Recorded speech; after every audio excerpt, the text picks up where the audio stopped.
हाँ तो भी आज हम क्या डिस्कस कर रहे हैं, dimensions of a physical quantity. क्या मीनिंग है इस dimensions of a physical quantity का? तो सबसे पहले इसको समझने से पहले हमने बोला dimension of 7 dimensions of world, जो हमने फिजिक्स के अंदर बोला है। तो हमने किसी भी ऑल ओवर जितनी भी हमने फिजिकल क्वांटिटीज देखी उन सभी को बोले तो हमने बोला कि 7 फंडामेंटल क्वांटिटीज से मिलकर के बाकी जितनी भी क्वांटिटीज हम देखते हैं फिजिक्स के अंदर वो सभी 7 बेसिक फंडामेंटल क्वांटिटीज से मिलकर के बनी है। वो क्या क्या है? Mass, length, time, electric current, temperature, luminous intensity of light, amount of substance, ठीक है, एमएलटी कटला, और टेम्परेचर अगर छूट गया हो तो ठीक। तो these are the 7 fundamental quantities, इन्हीं से मिलकर के जो भी क्वांटिटी बननी है बननी है। तो अब ये जो 7 फंडामेंटल क्वांटिटी है ये किसी भी दूसरी क्वांटिटी जो इससे मिलकर के बन रही होगी उसमें इनका इन्वॉल्वमेंट कितना है वो उसकी डायमेंशन कहलाएगा। और कोई भी एक, चाहे वो एक सिंगल क्वांटिटी जितने टाइम्स रिपीट होती है, हम बोलते हैं कि उसका इन्वॉल्वमेंट उतने टाइम से, यानी कि उसकी उतनी डायमेंशन है। तो सबसे पहले बिल्कुल बेसिक समझते हैं। बिल्कुल बेसिक क्या हुआ? जैसे हम बोलते हैं कि यार मैं 3D पिक्चर देखने जा रहा हूं। जनरली जो मूवीज देखते हैं हम हमारे घर पर टीवी पर या जनरली सिनेमा हॉल में जाकर के, वो कौन सी मूवी कहलाती है? 2D movies. 2D का मतलब क्या हुआ? हम इन जनरल जो 1D 2D 3D बोलते हैं ये सब ध्यान रखना है किसके रेस्पेक्ट में बोलते हैं, बड़ा कंफ्यूजन होता है। तो 1D 2D 3D जब भी इंसान बोलता है तो बाय डिफॉल्ट वो सारी चीजें लेंथ के रेस्पेक्ट में चल रही होती है। तो अगर मैंने बोल रहा कि यार मैं एक पर्सन 1D में चल रहा है, 1D का मतलब है मुझे 1D स्टडी करनी है, इसका मतलब किसी एक ही लाइन के अलोंग स्टडी करनी है। Motion in straight line in 1D, तो मोशन स्ट्रेट लाइन बोलो 1D बोलो, इसका मतलब हम एक ही लाइन के अलोंग होने वाले फेनोमेनन की स्टडी कर रहे हैं। मोशन इन 2D, 2 डायमेंशन में जो भी चीजें मोशन वगैरह होगी उनकी एक साथ स्टडी करना। मूवीज हम घर पे टीवी स्क्रीन पर देख रहे हैं तो हमें जो पर्सन नजर आ रहा है या ये जो व्हाइट बोर्ड पे मैं लिख रहा हूँ ये कितनी लेंथ की कितनी टाइप्स को इन्वॉल्व कर रहा है? 2 टाइप्स को, एक लेंथ और एक ब्रेथ। ठीक इसी तरह से टीवी पे जो आप देख रहे हो भले ही उसके अंदर वो पूरी उसकी लेंथ ब्रेथ हाइट है, लेकिन आप उसको छूने जाओगे तो आपको तो केवल फ्लैट स्क्रीन ही नजर आएगी। आप इसको थोड़ी, जैसे अभी मैं अपने हाथ को फील कर पा रहा हूँ कि ये इतना थिक है, यहाँ से इतना है, ये इसकी लेंथ इतनी है, ब्रेथ इतनी है, हाइट इतनी है, ऐसा आप स्क्रीन पे तो फील नहीं कर सकते ना। इसका मतलब स्क्रीन पे आप क्या फील कर पा रहे हो? सिर्फ ये जो पर्दा है लेंथ से मिलके बना है, ब्रेथ से मिलकर के बना है, यानी कि हम बोल रहे हैं कि 2D cinema we watch generally, ठीक है, चाहे वो टीवी पे हो चाहे कहां पर हो, सिनेमा हॉल में। 3D मूवीज आजकल आने लगी तो आपने देखा होगा कि स्पेशल चश्मे पहनने पड़ते हैं, उसमें से ऐसा लगता है जैसे हाथ हमारे पास में आ गया, जैसे ये वाला हो रहा है आपके। तो अभी इसमें तो यहीं तक दिखा, लेकिन अचानक से ये मान लो कि आपके बिल्कुल करीब आ जाए तो वो जो सिचुएशन होगी वो कहलाएगा क्या? 3D, जिसमें आपको एक ही टाइम पर लेंथ भी फील हो रही है, हाइट भी फील हो रही है, और वो जो ब्रेथ है जो बाहर आकर के आपको लगा कि मैं बिल्कुल पास में आ गया, तो हमने बोल दिया वो 3D हो गया। तो हमने बोला अभी ये 3D का मतलब इसमें कौन सी चीज की 3D है? ये लेंथ की 3 डायमेंशन इन्वॉल्व है। इसका मतलब हम बात कर रहे हैं लेंथ जब 3 टाइम्स इन्वॉल्व हो जाती है तो कोई ना कोई वॉल्यूम की बात हो जाती है। इसका मतलब जो भी ये फिजिकल क्वांटिटी है कौन होगी? वॉल्यूम। शेप क्या हो डजंट मैटर।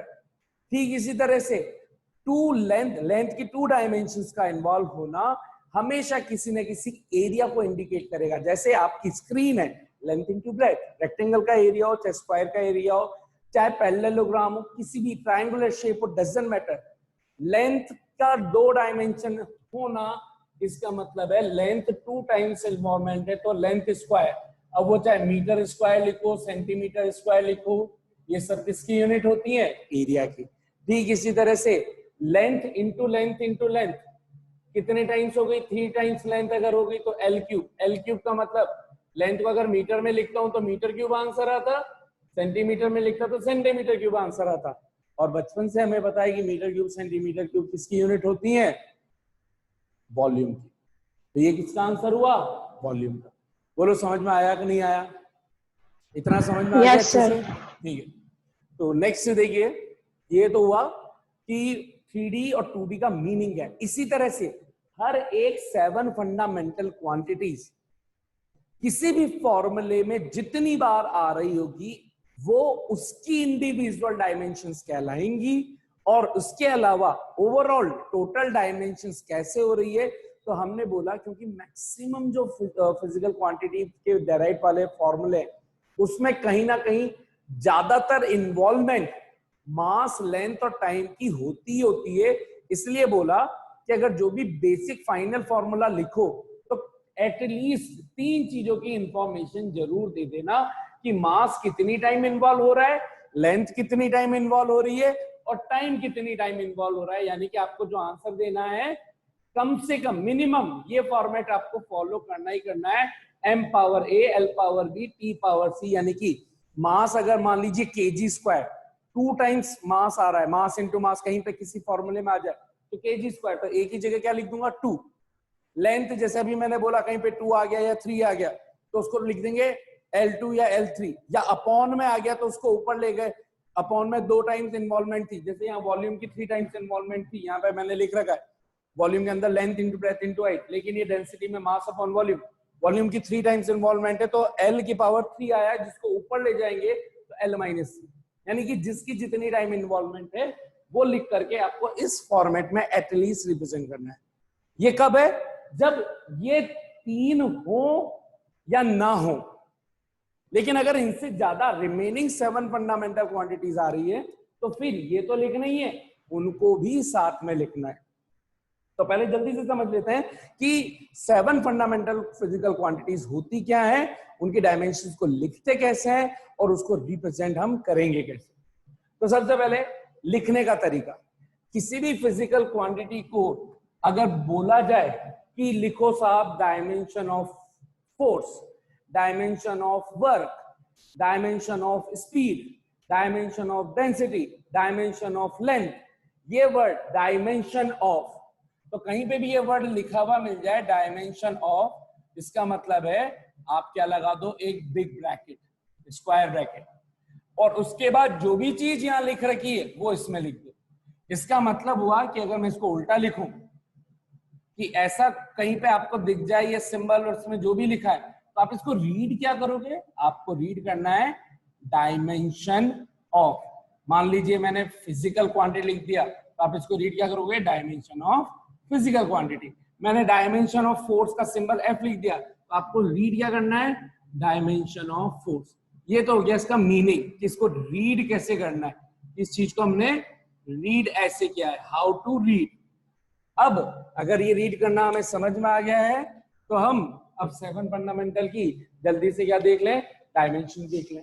तो डायमेंशन ऑफ मास, तो डायमेंशन ऑफ के लिए सिंबल क्या हो गया, बिग ब्रैकेट, और मास का सिंबल कैपिटल M। अब मास जितनी बार इन्वॉल्वमेंट हो रहा होगा उतनी पावर्स में लिख देंगे, तो मैंने इन जनरल लिख रखा है m पावर a। मास अगर 2 टाइम्स इन्वॉल्व हो रहा है तो क्या लिखोगे, मास की पावर 2, m2। इसी तरह से dimension of length, big bracket dimension of के लिए, लेंथ के लिए capital L, power L power B।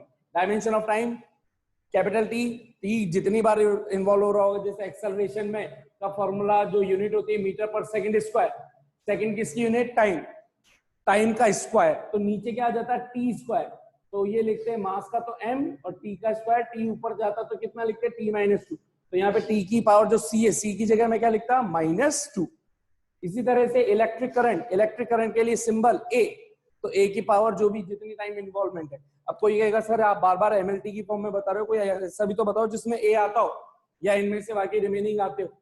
तो जल्दी से पहले मैं एक बार ये 7 को कंप्लीट कर लूं, 4 हम कर चुके हैं। इलेक्ट्रिक करंट का सिंबल क्या हो गया, a की पावर d, इन जनरल कुछ भी। डायमेंशन ऑफ टेम्परेचर, टेम्परेचर को रिप्रेजेंट करने का तरीका k, कैपिटल K की पावर d के बाद e। Dimension of 6 fundamental quantity, तो dimension of luminous intensity of light, इसकी यूनिट होती है कैंडेला, CD, तो CD हमने लिखा, और CD की पावर जितनी बार ये इन्वॉल्वमेंट होगा वो CD की पावर। और फाइनल डायमेंशन कहां गया, वो शायद मैंने रब कर दिया क्या कहीं पे, हाँ 7th क्या हो जाएगी, dimension of amount of mole, मैं यहीं पे लिख देता हूं, dimension of amount of substance. तो dimension of amount of substance, इसको क्या लिखते हैं, मोल, MOL। तो मोल जितनी बार आ रहा होगा, जो आप केमिस्ट्री में भी पढ़ते हैं, उसकी पावर आप लिख दोगे f तक आ चुके हैं तो ये g तक। अब ये तो हो गई इनको लिखने का तरीका कि सर एमएलटी के अलावा कोई फॉर्मूला। बिल्कुल, चार्ज का फॉर्मूला अगर आप इलेक्ट्रिक करंट का अगर फॉर्मूला देखोगे 10th में पढ़ रखा है, electric current is equal to charge upon time. ठीक, सिंबल वाइज देखूं तो I is equal to Q by T। ठीक, और इसकी यूनिट होती है एम्पियर। तो अगर चार्ज का फॉर्मूला पूछूं तो Q इज इक्वल टू क्या बन जाएगा, I इंटू टी। अब आपसे पूछा गया कि बताओ साहब डायमेंशन ऑफ चार्ज क्या होगा। डायमेंशन ऑफ के लिए तो बनाया सिंबल कैपिटल, चार्ज के लिए इसका सिंबल लिख दिया Q। अब डायमेंशन किस किस की होगी, जो फॉर्मूले में है उनकी डायमेंशन। तो इलेक्ट्रिक करंट की डायमेंशन और टी की डायमेंशन।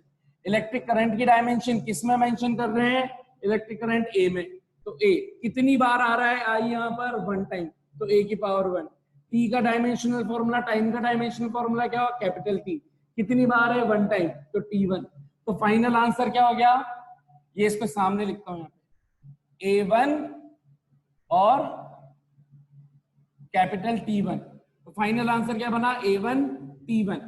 अब इसके मैंने क्या कहा, कुछ भी हो जाए एटलीस्ट आपको रिप्रेजेंट किसमें करना